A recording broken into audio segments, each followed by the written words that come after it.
रवी राणांकडून चहाची ऑफर. बच्चू कडू म्हणाले, राणा आणि आमचं कायमचं वैर नाही किंवा खानदानी दुश्मनी नाही. अमरावतीमध्ये एका कार्यक्रमात आमदार रवी राणा यांनी एक वक्तव्य केलं. या वक्तव्यामुळे जिल्ह्यातील राजकीय चर्चांना उधाण आलंय.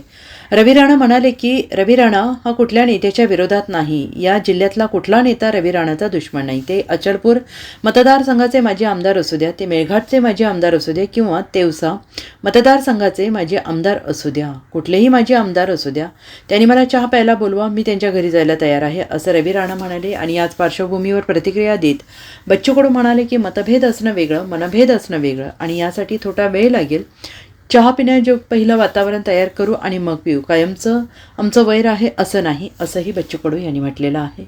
मला असं वाटतं मतभेद असणं वेगळं, मनभेद असणं वेगळं. त्यासाठी थोडा वेळ लागेल. चहा पिण्याजोगतं पहिले वातावरण तयार करून मग पिऊ. मला काही त्याचा काही कायमचं आमचं काही वैर आहे किंवा खानदानी दुश्मन आहे असं नाही आहे. पण जे काही मधात जो प्रकार झालेला आहे तो मनभेदाचा होता.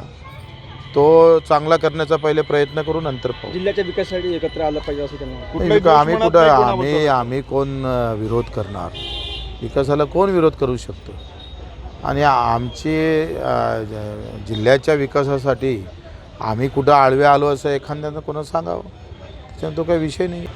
पण मला असं वाटतं का ते देवेंद्रजी आणि त्यांचा विषय आहे. कॉल असणं आणि पद देणं याच्यामध्ये जमीन आसमानचा फरक आहे. त्यांच्या मनात अधिक काही मोठं मंत्रिपदापेक्षा मोठं देण्याचा त्यांचा विचार असेल देवेंद्रजीचा, म्हणून कदाचित थांबवलं असेल.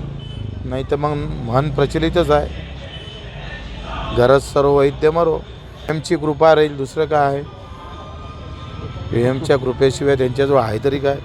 Bureau report, SBN Marathi, Amravati.